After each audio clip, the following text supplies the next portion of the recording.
পঞ্চায়েত নির্বাচনের মুখে বিভিন্ন দপ্তরে লোক নিয়োগের সিদ্ধান্ত নিয়েছে রাজ্য মন্ত্রিসভা। ফায়ার অ্যান্ড ইমার্জেন্সি সার্ভিস, খাদ্য দপ্তর এবং এমবিবি বিমানবন্দরে নিয়োগ করা হবে। মঙ্গলবার সচিবালয়ে আহত এক সাংবাদিক সম্মেলনে এই নিয়োগের কথা বলেছেন খাদ্যমন্ত্রী সুশান্ত চৌধুরী। তিনি বলেন, ৪৯ জন ফায়ার অফিসার নিয়োগ করা হবে। টিপিএসসির মাধ্যমে হবে তাদের নিয়োগ। খাদ্য দপ্তরে ৬ জন সাব ইন্সপেক্টর নিয়োগ করা হবে। এর পাশাপাশি ৬৭ জন অবসরপ্রাপ্ত পুলিশ অফিসারকে চুক্তির ভিত্তিতে নিয়োগ করা হবে।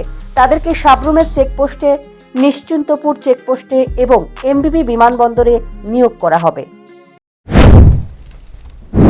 আমাদের আরেকটা গুরুত্বপূর্ণ সিদ্ধান্ত, যেটা proposal for filling up 49 vacant post of sub officer under home fire and emergency service department by direct recruitment through TPSC।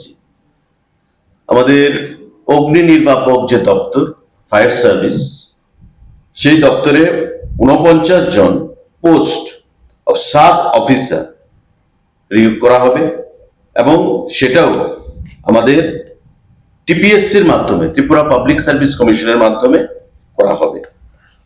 তার গ্রেড পে থাকবে, স্কেল পে আমাদের level 10 of Tripura pay matrix 2018 rupees 34,700 to 1,09,800 এই হবে তার pay scale.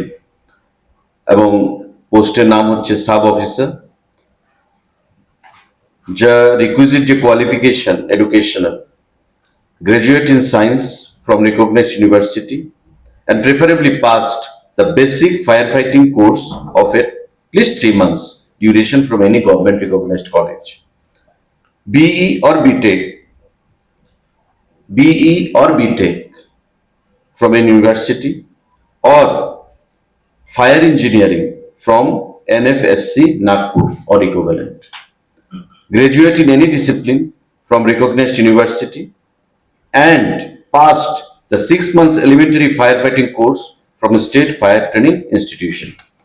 এই যে পোস্টটা, এটা একটা টেকনিক্যাল পোস্ট, যে সাব অফিসার ফায়ার সার্ভিস ডিপার্টমেন্টে, তাতে যে শিক্ষাগত যোগ্যতার প্রয়োজনীয়তা রয়েছে, ওই 49 খানা পোস্ট ফিল আপ করতে গেলে either bachelor of engineering or B Tech তার যোগ্যতা থাকতে হবে, or graduate in science from a recognized university and preferably passed the basic firefighting course of at least 3 months from any government recognized institution, or graduate in any discipline, graduate holi cholbe je kono discipline from a recognized university, and 6 মাসের course থাকতে হবে ফায়ারফাইটিং এর উপর কোনো recognised institute থেকে।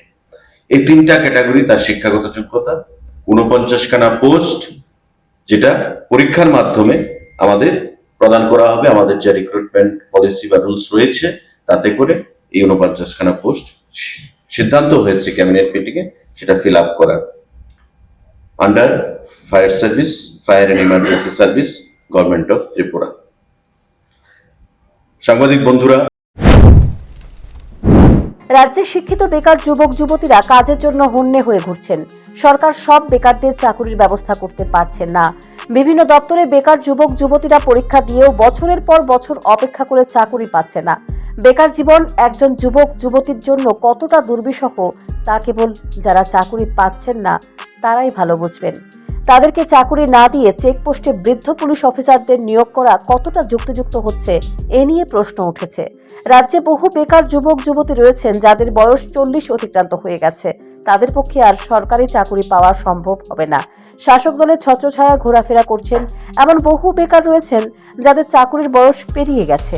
তাদেরকে যদি অবসরপ্রাপ্ত বৃদ্ধ পুলিশ অফিসারদের স্থলে নিয়োগ করা হয়, তাহলে এইসব বেকার যুবকরা অন্তত কিছু একটা করার সুযোগ পাবেন।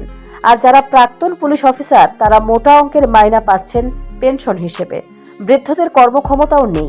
সেই জায়গায় যদি 40 ঊর্ধ্ব বেকার যুবক যুবতীদের নিয়োগ করা যায়, তাহলে 66 জন কর্ম করে তাদের সংসার প্রতিপালনের সুযোগ পেতে পারেন। Bureau report, news prime Tripura.